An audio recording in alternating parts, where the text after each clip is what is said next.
Viral di TikTok curhatan seorang suami karena desakan ekonomi terpaksa hanya makan mie instan dicampur nasi setiap malam.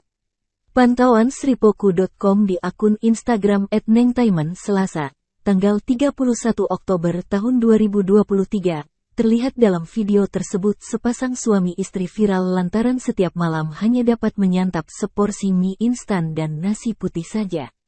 Ternyata di balik kisah miris ini sang suami bercerita harus irit demi membeli susu dan memberi uang jajan untuk anaknya. Ia mengaku hanya itu yang bisa dilakukan demi menekan pengeluaran keuangan dalam rumah tangga mereka untuk bisa lebih irit. Di sisi lain, diakuinya ia sangat bangga terhadap istrinya yang tidak banyak menuntut meski mereka hidup dalam kekurangan dan keterbatasan. Sontak banyak reaksi netizen yang melontarkan komentar baik bernada positif maupun negatif pada postingan tersebut.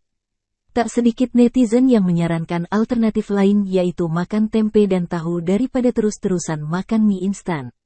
Selanjutnya banyak juga warganet yang mengingatkan agar jangan meninggalkan sang istri jika telah sukses nanti. Sebab istrinya lah yang telah menemani kehidupannya dari nol. Tak sedikit juga komentar menyuruh suami wanita ini bekerja lebih giat lagi, agar bisa mencukupi kebutuhan rumah tangga mereka dan membahagiakan istrinya. Download Tribun X sekarang, menghadirkan lokal menjadi Indonesia.